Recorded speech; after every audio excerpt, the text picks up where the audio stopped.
Menos presión, más desconfianza. En el chavismo, Estados Unidos rebaja a Venezuela como amenaza menor tras la captura de Nicolás Maduro. Dos movimientos, una estrategia. Negociación con Delcy Rodríguez y presión internacional con Rick Scott apoyando a María Corina Machado. Depresión en dólares. La salud mental se convierte en un lujo en Venezuela, les contamos. En este espacio, la actualidad no se detiene. Es nuestra misión mantenerlos al día con el pulso noticioso de Venezuela y del mundo. Bienvenidos a nuestra emisión matutina de este viernes 20 de marzo de 2026. Soy Mildred Manrique. Comenzamos. Estados Unidos baja el nivel de alerta sobre Venezuela y habla de una reapertura diplomática en marcha, pero mantiene limitaciones operativas, zonas de alto riesgo y servicios consulares restringidos, en una clara señal de que a pesar de la caída de Nicolás Maduro, el cambio no implica confianza plena en el terreno. Quique Frías nos cuenta más. Estados Unidos sigue moviendo su estrategia en torno a Venezuela y su recuperación. Por una parte, reduce el nivel de alerta sobre el país y suaviza el tono de sus comunicaciones, pero por el otro tiene las alertas de seguridad aún activas. Es un reconocimiento político, pero con supervisión y desconfianza. El nivel de alerta de viajes se redujo a 3. Se eliminaron los indicadores de riesgo de detención injustificada, disturbios y otros. Se añadieron zonas de mayor riesgo. El resumen de la alerta se actualizó para reflejar los cambios en las operaciones de la Embajada de Estados Unidos. Estados Unidos anunció una rebaja en su alerta de viaje para gran parte de Venezuela, que pasa de nivel 4 no viajar a nivel 3 reconsidere su viaje, en una señal de mejora relativa en la seguridad del país, según el Departamento de Estado. La advertencia más alta se mantiene en varias zonas específicas como los estados Táchira, Amazonas, Apure, Aragua y Guárico, además de áreas rurales de Bolívar, debido a riesgos asociados a delincuencia, secuestros y terrorismo. Tras la captura de Nicolás Maduro, bajaron algunos niveles de riesgo, pero el riesgo, precisamente, sigue latente. Si Washington reduce las alertas, pero mantiene todas las restricciones clave, ¿qué tan real es esa supuesta reapertura? La restauración republicana no puede depender del mismo aparato que produjo la ruptura. Y sin embargo, hay una urgencia que no puede postergarse. Normativa y práctica. La urgencia humanitaria no puede convertirse en blanqueo. Y Venezuela acaba de entrar exactamente allí, en esa zona donde la política deja de decidirse en Caracas, donde las instituciones existen, pero no ordenan. La reapertura parcial no implica confianza, sino utilidad. Hablar con el poder enquistado en Miraflores, operar sin ceder terreno político y mantener margen de maniobra. Y aquí hay que ser claros. Antes no había legitimidad democrática plena, pero después del 3 de enero tampoco hay soberanía íntegra. Lo que hoy existe no es un gobierno surgido del reconocimiento soberano del pueblo. Es una administración que opera en un contexto de tutela geopolítica. Y esto no es un juicio moral, es una descripción estructural. Estados Unidos se acerca por la necesidad de tutelar, transformar y reconstruir un país potencia cercano a él. Establece presencia, pero bajo condiciones propias. Es un territorio donde la desconfianza sigue marcando la regla. Reportó para ustedes Quique Frías. Impacto Venezuela.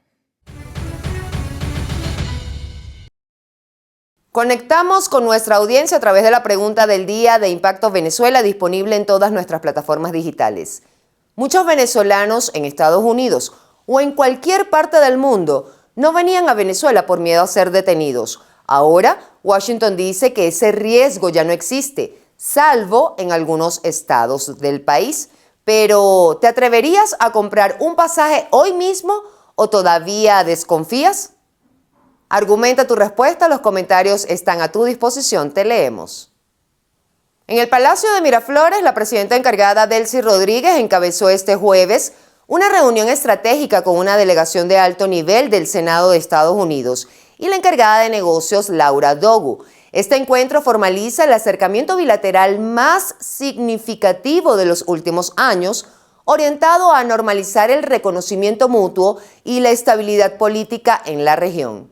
La mesa de trabajo contó con figuras clave del servicio exterior, entre ellos Félix Plasencia, representante de Venezuela en Washington, y el viceministro para Europa y América del Norte, Oliver Blanco. El eje central de las conversaciones, que han tomado fuerza desde el pasado 3 de enero, se enfoca en una hoja de ruta que prioriza la seguridad energética y el levantamiento progresivo de las restricciones económicas.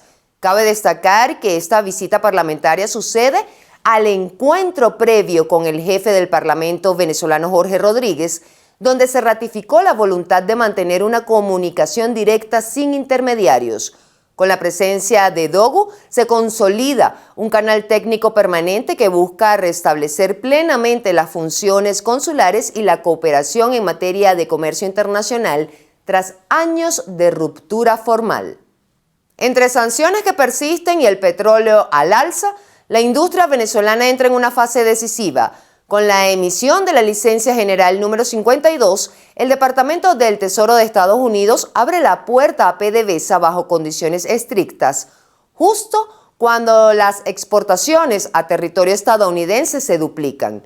Este giro acelerado por un barril que supera los $110 debido a la inestabilidad en Medio Oriente, redefine el peso estratégico del crudo venezolano en un mercado sediento de suministro. Juliana Palmar con el reporte. La Oficina de Control de Activos Extranjeros del Departamento del Tesoro de Estados Unidos, conocida por sus siglas OFAC, emitió la licencia general 52. El documento autoriza a empresas estadounidenses establecidas a realizar transacciones con petróleos de Venezuela y con cualquier empresa en que la petrolera tenga más del 50% de participación. Sin embargo, la licencia no significa el levantamiento de las sanciones, sino una autorización amplia pero regulada que define quiénes pueden operar y bajo qué condiciones. Pero ciertamente está el presidente Trump un poco para justificar su acción sobre Venezuela ante su pueblo. Le ha dicho, bueno, mire, ahora tenemos un suministro de petróleo cercano de un sitio que no está sometido a violencia como lo es el Medio Oriente o esas zonas aledañas. Entonces, sí se ha abierto el mercado, la licencia 52 un poco completa esa apertura hacia los Estados Unidos y las exportaciones se han duplicado hacia allá, han aumentado. Es que el destino natural del petróleo de Venezuela es Estados Unidos. La medida también ratifica lo que analistas han llamado un cordón sanitario regulatorio, el control de los ingresos de petróleo venezolano bajo supervisión de Washington. En paralelo, Estados Unidos extendió hasta mayo del 2026 la protección sobre Citgo Petroleum, la principal filial de Petróleos de Venezuela en el exterior, frente a reclamos de acreedores. Una decisión que busca evitar que el activo más valioso del país sea embargado en medio de las disputas financieras. Ahora, ciertamente falta que se aclare cómo es el manejo de los fondos, porque si todo el crudo que sale acá es pagado a unas cuentas del Tesoro norteamericano, queremos saber cómo fluye eso hacia Venezuela, qué independencia tiene PDVSA de manejo de esos fondos. Tiene que pedirle permiso a los Estados Unidos, al Tesoro americano. Esas rutas de los fondos no están claras. Sería bueno que se aclarara, que hubiera una transparencia. Mientras tanto, el mercado petrolero ya comienza a reaccionar. Según reportes de Bloomberg, las exportaciones de crudo venezolano hacia Estados Unidos se duplicaron tras el alivio de restricciones comerciales. Las refinerías estadounidenses buscan más crudo pesado en medio de un escenario internacional marcado por la guerra en Medio Oriente y la subida del petróleo por encima de los $110 por barril. Venezuela es un país muy importante en el concierto petrolero internacional, porque somos un país con grandísimas reservas y situado en una zona no conflictiva del mundo. Entonces, Venezuela ahora con este conflicto allá con Irán cobra mucha más importancia que nunca. Sin embargo, nuestra producción no es muy importante todavía y no tenemos un peso realmente significativo. El nuevo escenario también está abriendo la puerta a inversiones internacionales. La empresa sueca Maha Energy activó su derecho a adquirir una participación del 24% en el proyecto petrolero Petrourdaneta, tras la autorización de Washington. Una señal de que más allá de la política, la disputa sobre Venezuela se está desplazando hacia otro terreno. El control del negocio petrolero, los activos en el exterior y el flujo de caja de la industria en una economía marcada por la deuda y las sanciones. Para Impacto Venezuela, Juliana Palmar. En Venezuela, enfermarse mentalmente tiene precio y no es para todos. Especialistas advierten que hasta 40% de la población padece trastornos como ansiedad y depresión. Tratarse puede costar entre $2.000 y $10.000 por hospitalización y hasta $30 por medicamento, en un país donde el salario mínimo no alcanza ni para sobrevivir. Esto demuestra que la crisis no solo está disparando el sufrimiento psicológico, sino que está convirtiendo la salud mental en un negocio excluyente. Génesis Pérez con el informe. La psiquis nacional ha sido secuestrada por una estructura que transforma el diagnóstico clínico en una sentencia de casta.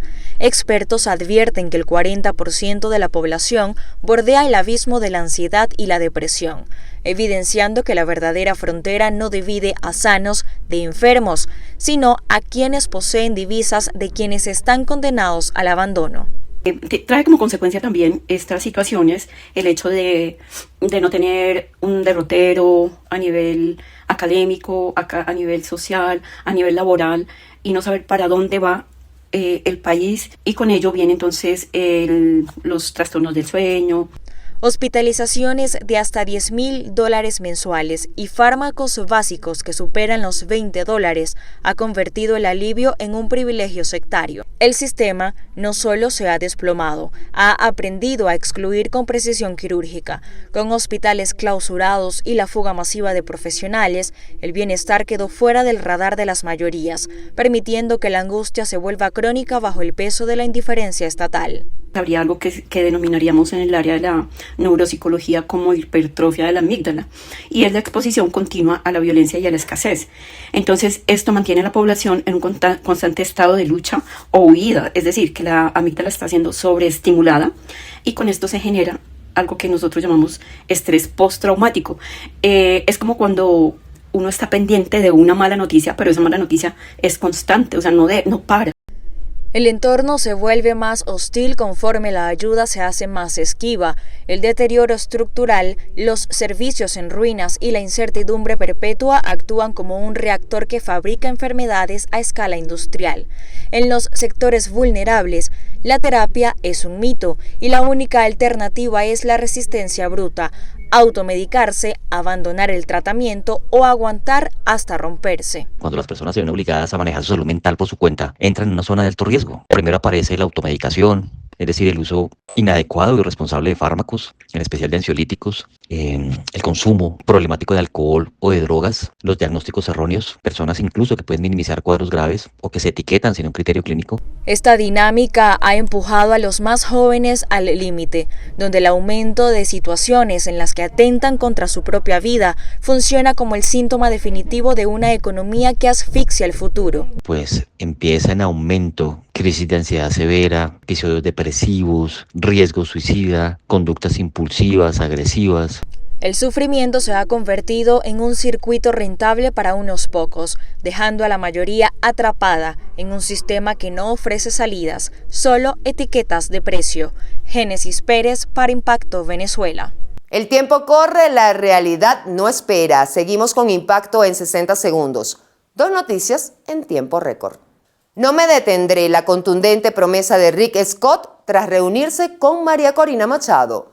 En un encuentro estratégico que reafirma el respaldo de Washington a la causa democrática, el senador estadounidense Rick Scott se reunió este jueves con la líder opositora María Corina Machado para consolidar una hoja de ruta hacia la libertad de Venezuela. Durante la jornada, Scott enfatizó que la política exterior norteamericana mantendrá una presión inquebrantable hasta lograr la liberación de todos los presos políticos y la ejecución de elecciones transparentes que garanticen una transición institucional. El legislador republicano subrayó que la lucha del pueblo venezolano cuenta con aliados decididos en el Congreso de Estados Unidos, validando el liderazgo de María Corina Machado como la pieza fundamental para el restablecimiento de la democracia tras los recientes acontecimientos políticos en el país.